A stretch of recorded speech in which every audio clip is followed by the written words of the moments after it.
Selon ce qui est écrit, beaucoup de gens, les grands, le roi, les sages, désiraient de connaître ces choses. Les choses que vous écoutez, le grand mystère qu'on vous révèle chaque temps. Alors, les grands hommes en ont fait leur objet de recherche. Cela était d'abord un mystère. Tout cela, c'est parce que l'Église, l'épouse n'était pas encore venue. C'est ainsi, cela ne pouvait pas être révélé. Mais quand l'Église, la dispensation de l'Église commence, il faudrait que tout soit révélé. Et je sais bien que vous le savez bien qu'aucun homme ne peut pas garder, ne peut cacher quelque chose à son épouse. Même s'il le refuse, mais quand ils seront tous ensemble au lit, il lui dira, ma chérie, tu sais ceci, cela. C'est ainsi, le Maître Jésus ne peut cacher à l'Église. Parce que l'Église est l'épouse du Seigneur Jésus. Alors, la même onction qui était sur Jésus, il l'a déversée sur les 5 ministères. Selon Ephésiens 4 et 11, il a fait les apôtres, prophètes, pour le perfectionnement des saints. Alors, ces 5 ministères, nous les appelons les étoiles.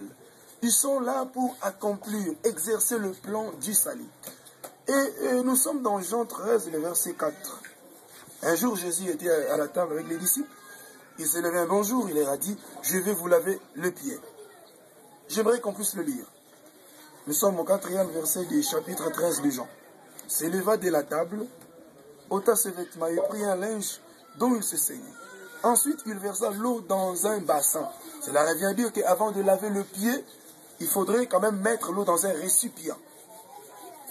Et il se mit à laver le pied de ses disciples et les essuya avec le linge dont il se saignait. Donc lui, le grand roi, le Dieu Tout-Puissant, qu'énoncé dans un corps, l'eau de l'océan céleste, inversée dans un bidon dans le vase. Il s'est depuis, lui qui était chef, lui qui allait se faire maître, lui à qui on allait laver le pied, mais il se met à laver le pied des disciples. Maintenant, au 6e verset, qu'est-ce que la Bible nous montre? Il vint donc à Simon-Pierre. Et Simon, le Père, lui dit, toi, Rabouni, me laver les pieds. Jésus lui répondit, ce que je fais, tu ne les comprendras pas maintenant, mais tu les comprendras bientôt. Pierre lui dit, non, jamais tu ne me laveras le pied. Jésus lui répondit, si je ne te lave pas le pied, tu n'auras point de part avec moi. Je pense que, chers amis téléspectateurs, vous nous comprenez bien que le Maître Jésus voulait dire à Pierre que si je ne te lave pas le pied, tu ne vas pas faire le voyage avec moi. Parce que la vie chrétienne, c'est une vie de voyage. Amen. Parce que depuis qu'on a quitté le monde vers les trônes, vers les saluts, c'est un voyage. Nous quittons le monde vers l'éternité. C'est ainsi la Bible dit que nous sommes étrangers et voyageurs sur le territoire des hommes. Alléluia. Alléluia. Alléluia. C'est ainsi, quand nous acceptons Jésus, nous sommes appelés à faire ce voyage avec lui. Alors il dit à Pierre, je dois te laver le pied. Et Pierre voulait refuser, il dit que non, si je ne vais pas te laver le pied. Et si tu refuses que je te lave le pied, tu n'auras pas de part avec moi. Entre autres, tu ne marcheras pas avec moi, tu ne vas pas franchir d'autres limites avec moi, tu ne vas pas avancer avec moi. Et imaginez-vous, Pierre savait que s'il n'est pas avec Jésus, n'oubliez pas que c'est Pierre qui avait dit au Seigneur que accueillons-nous encore quand il y a eu abandonné les 60 disciples, parce qu'ils étaient 70. Quand il y a eu abandonné les 60 disciples, ils sont restés au nombre de 12. Et le maître leur a dit, et que cherchez-vous? Pourquoi vous n'êtes-vous pas partis comme les autres? Il a dit, accueillons-nous. Pierre savait que si je m'abandonne, je l'abandonne. Et s'il me laisse, je vais crever. Et maintenant, qu'est-ce que Pierre dit? Écoutez, bien-aimés dans le Seigneur. Simon Pierre lui dit, non Seigneur, non seulement les pieds, mais encore les mains et la tête. Alléluia. Amen. L'apôtre Pierre, tout en connaissant les Écritures, tout en connaissant la parole, quand le maître dit que je te lave les pieds, et quand on l'a donné les conditions sine qua non, il dit, non Seigneur, ne me lave pas seulement le pied, mais lave-moi les mains, la tête. Cela revient à dire, quand on parle de la tête, on voit le visage, et longi. Je pense que je sais qu'on dit en lingala. Et le pied. Pourquoi l'apôtre Pierre a eu cette réflexion? N'oublions pas que quand Dieu a appelé Moïse sur le mont Sinaï, il a parlé à Moïse, il a donné à Moïse l'ordre de bâtir les tabernacles. N'oubliez pas que dans la terre égyptienne, Moïse ne pouvait pas bâtir les tabernacles. Parce que sur une terre étrangère, Égypte ne connaissait pas Dieu. Égypte adorait le dieu soleil, Osiris et quoi qu'on sort. Il ne connaissait pas Dieu. Alors que Dieu parlait à Moïse et à Aaron, que Dieu au Pharaon, de libérer mon peuple, que mon peuple aille me servir où? Dans le désert. C'est alors que dans les déserts que Dieu se révèle. Or, Amos déclare, je t'amènerai dans les déserts pour que je parle à ton cœur. Cela veut dire qu'en Égypte, Dieu ne pouvait pas parler à Israël. Donc, il a fallu que le peuple aille dans le désert, et dans le désert que Dieu parle en son cœur. Et dans le désert, Moïse monte au sommet de la montagne de Sinaï. Dieu lui donne l'ordre de bâtir les tabernacles. N'oubliez pas, chers amis téléspectateurs, les tabernacles étaient subdivisés en 3 parties. Il y a le parvis, le lieu saint et le lieu très saint. Dans le parvis, nous avons l'autel des holocaustes. Nous avons la cuve de rein. Nous avons dans les lieux saints la table de pain de proposition, qui avait 12 pains de proposition, selon le nombre de tribus d'Israël. Nous avons le chandelier, qui éclairait le pain qui était dans la seconde partie qu'on appelait la partie du lieu saint. Nous avons aussi l'autel d'or. N'oubliez pas, l'autel d'or n'est pas à confondre avec l'autel des holocaustes. Parce que sur l'autel des holocaustes, on amenait les offrandes, le bélier, les lévites égorgés et les sacrificateurs faisaient les services. Et maintenant, l'autel du lieu saint, l'autel d'or ou l'autel d'encens, c'est là où on brûlait le parfum à l'honneur de l'Éternel. Là, c'est dans la deuxième partie du tabernacle. Donc, je me répète encore, nous avons la table qui avait 12 pains de proposition. Nous avons les 7 lampes, le chandelier qui était allumé pour éclairer le pain. Et nous avons aussi l'autel d'or. Maintenant, dans la troisième partie, qui était séparée de la deuxième partie par le voile, on appelle ça les lieux très saints. Dans les lieux très saints, nous avons que l'arche de l'Alliance. Or, l'arche de l'Alliance, c'est symboliser la présence de Dieu au milieu de son peuple. N'oubliez pas entre les combats d'Israël et le Philistin, à l'époque de Elkanah, à l'époque d'Élie. Quand ils ont amené l'arche, ils ont poussé des grands cris. Et c'était le désarroi dans les camps des ennemis. Alléluia. Amen. C'est ainsi, le tabernacle était subdivisé comme ça. Maintenant, pour effectuer ces voyages, quitter du parvis jusqu'à arriver dans les lieux saints, il y a ceci. Dans les tabernacles, dans les sacerdoces, il y a 3 types de serviteurs. Nous avons les lévites, nous avons les sacrificateurs et les souverains sacrificateurs. Quel était le rôle des lévites? Les Lévites avaient pour rôle de recevoir les gens qui amenaient les animaux pour l'expiation de leurs péchés. Et c'était les sacrificateurs qui faisaient ce service, qui posaient la main pour ôter le péché, pour couvrir par les sangs. Et il y a maintenant la troisième catégorie, c'est les souverains sacrificateurs. Là, c'est Aaron. C'est la seule personne qui est entrée dans les lieux très saints. Donc, les Lévites, leur travail était limité spatialement, donc je parle de la délimitation spatiale, selon les cours d'introduction aux sciences.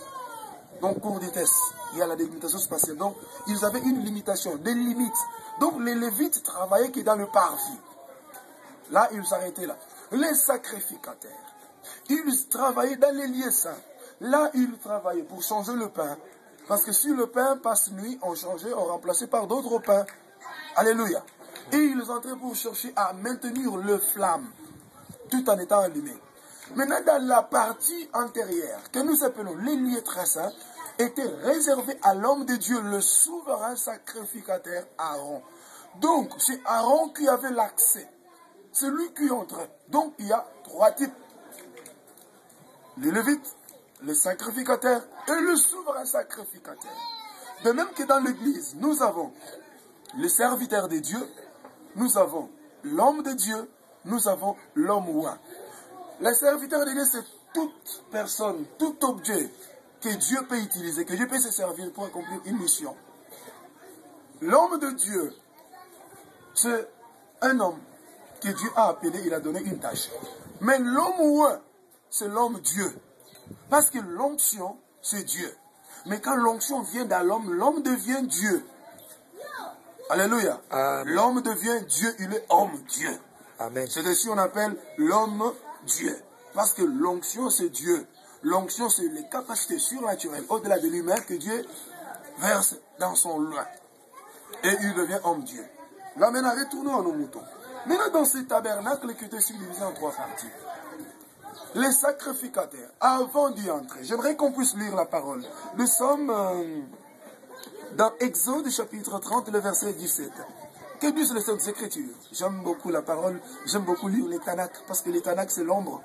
Alléluia. Amen. L'Éternel parle à Moshe et dit, tu feras la cuve de rein avec sa bassin de rein. Pour les ablutions, tu le placeras entre la tente d'assignation et l'autel des holocaustes, et tu y mettras de l'eau, avec laquelle Aaron et ses fils se laveront les mains, le pied, lorsqu'ils entreront dans la tente d'assignation. Amen. Amen. Donc je pense que nous avons tous suivi la lecture de la parole de Dieu. Donc ils se lavaient les mains, le pied, le visage, avant de faire leur entrée. C'est ainsi l'apôtre Pierre dit à Jésus, non Seigneur, ne me lave pas seulement le pied, mais lave-moi aussi le main, le visage. Maintenant, montons dans la dimension prophétique. Pourquoi dans les tabernacles, les sacrificateurs entraient pieds nus? Premièrement, le mystère du salut se fait pieds nus. Là, j'aimerais qu'on les comprenne. Selon Lévitique, pour racheter, il faudrait que celui qui rachète ôte son soulier et qu'il jette, afin qu'il nous rachète. Jésus, quand il fut crucifié, on l'a troué le pied. Il faudrait que le pied soit nu en entrant dans les lieux très saints. C'est pour cela qu'on a dit à Moïse d'ôter ses sandales, parce que l'endroit qu'il était, c'était un endroit saint. Alléluia. Amen. Et quand Jean a vu le maître Jésus dans l'île de Patmos, il l'a pas vu avec les sandales. Il a vu bien, il dit Amen, frère Carlo. Amen. Il avait le maître ici, qui montre le jour qu'il est monté à la croix pour sauver l'homme. C'est ainsi on le fait pieds nus. Et maintenant, ces pieds nus ne peuvent pas entrer comme ça avec la poussière. Tu viens de parcourir la ville de Kinshasa, tu veux faire. Non, il faut d'abord que tu laves le pied. Maintenant, le pied prend la connotation spirituelle. Il faut que vous me compreniez bien. Si vous n'avez pas une coefficient spirituel, ça sera difficile et désarroi dans votre camp pour que vous me compreniez. Alléluia. Amen. Je l'avais bien dit que dans les tabernacles, à partir du parvis jusqu'au lieu saint, c'est tout un voyage. On ne le fait pas comme ça. Et ce voyage se fait pieds nus. Et pour que tu puisses bien voyager, il faut que tu aies le pied lavé. Si les pieds ne sont pas lavés, tu ne vas pas marcher. C'est ainsi le maître dira à Pierre que si je ne te lave pas les pieds, tu ne vas pas voyager avec moi. Les gars, je pense que vous me comprenez bien, les gars. Amen. Amen. Amen. Amen. Amen. Il dit cela à Pierre. Si je ne te lave pas les pieds, tu ne vas pas marcher avec moi. Et Pierre comprend que c'était une condition sine qua non. Et le pied, c'est quoi? Le pied, c'est la marche. Tu es chrétien, enfant de Dieu. Il faut que ta marche sur la terre. Oh, merci Saint-Esprit. Un Pierre nous dit, soyez saints pendant les heures de pèlerinage, pendant les heures de votre pèlerinage sur la terre. Donc, notre pèlerinage, cela revient dire un pèlerin d'abord, selon la définition conceptuelle. Un pèlerin, c'est qui? C'est un voyageur. Il est en train de passer, il traverse quelque part. Mais là, il transite, on l'appelle pèlerin. En lingala, molekinzela. Et maintenant, ce molekinzela ici, il ne peut pas faire l'équibolekinzela avec le pied ça. Il doit se laver les pieds. Parce que dans le monde où il y a les poussières, tu peux faire quelques distances, tu rentres à la maison. Je pense que vous avez des chaussures. Quand vous faisiez, surtout le temps des langas, quand vous sortez lors des saisons sèches, vous rentrez, il y a de la poussière au pied. Et quand vous arrivez, il faudrait que vous époussez vos chaussures. De même que dans un sens spirituel aussi, nous aussi, des fois on peut marcher selon la parole de Dieu. Nous branchons d'une manière, d'une autre. Et comme nous branchons, il faudrait que nous nous sanctifions. Dites Amen. Amen. Il faut que nous nous sanctifions pour laver notre marche. Pour qu'on soit en communion avec le Seigneur. Alléluia. Amen. Donc, je pense que le pied qu'on doit laver, c'est notre marche. Si vous n'avez pas lavé, vous ne pouvez pas marcher avec le Seigneur. C'est ainsi, le maître avait dit cela à Pierre. Mais Pierre lui dit pas seulement les pieds et les mains. Pourquoi les mains doivent être lavées? Les mains, c'est le travail. Les mains, c'est l'œuvre de l'homme. Il faut que ce que tu fais en acte et en parole soit sanctifié et soit lavé. Amen. Si les mains sont impures, comment est-ce que je vais marcher avec le Christ? Parce que le même souverain sacrificateur qui a lavé le pied, il faut qu'il lave aussi les mains. Pourquoi les mains? Pourquoi d'abord les pieds? Parce que ces pieds quittent du parvis jusqu'au lieu très saint. C'est-à-dire, le parvis, c'est le type du monde. Alléluia. Amen. Le parvis, c'est le type du monde. Et pour quitter le parvis dans les lieux saints qui est le type de l'éternité, il faut que le pied soit lavé et soit sanctifié. Amen. Amen. Et maintenant, en pleine marche, l'homme de Dieu, le sacrificateur, dans les lieux très saints, il va toucher les choses sacrées. Si ses mains sont impures, comment est-ce que il va toucher ce qui est sacré? C'est ainsi qu'il faut que le main soit touché, qui veut dire lèvres. Entre autres lèvres aussi, c'est le vêtement. Alléluia. Amen. Ah, tu dois garder tes vêtements saints. Tu dois garder ce que tu poses en acte, en parole saint. À part cela, le visage. Le visage, c'est quoi? Le visage symbolise l'homme tout entier. On ne voit pas ma poitrine, on ne voit pas mon dos. Mais ce qui est visible, c'est mon visage. Alors, il faut que le visage soit agréable. C'est ainsi la Bible dit que heureux celui que l'Éternel agrée dans sa présence. Pour que vous soyez agréable devant Dieu, il faudrait que vous soyez saints. Et Dieu veut que vous soyez saints. Que vous soyez purs. Que vous restiez dans les Écritures. Amen. Amen. Afin que vous expérimentiez la gloire de Dieu dans votre vie. Sinon, ça sera le désarroi. Mais qu'est-ce qui est aujourd'hui dommage? Vous allez voir les gens, ils pensent qu'ils sont enfants de Dieu, ils vivent selon Dieu, ils viennent à l'église, ils chantent, mais la vie de péché est collée à eux. Ils sont impudiques. Papa, toi tu me suis bien, tu me suis. Tu as ta femme à la maison, mais tu cours derrière les petites filles, non? Frère, tu me suis. Tu es dans la masturbation, dans la pornographie, tu vois? Certes, tu as un fiancé, mais tu en as d'autres à l'iniquine, dans la parcelle, dans les marchés. Donc il y a les gens qui me disent, le Seigneur ne peut pas marcher avec toi. L'apôtre Pierre nous a dit que soyez saints pendant le temps de votre pèlerinage. Nous sommes dans notre temps de pèlerinage. Il faudrait que nous gardions la vie de la sainteté. Est-ce que toi tu crains Dieu? C'est pour cela lui-même, il a pris l'eau. L'eau, c'est quoi? C'est la parole de Dieu. Alléluia. Amen. Et le bassin, c'est quoi? Le bassin, c'est le vase. C'est l'homme à qui Dieu a mis la parole en lui.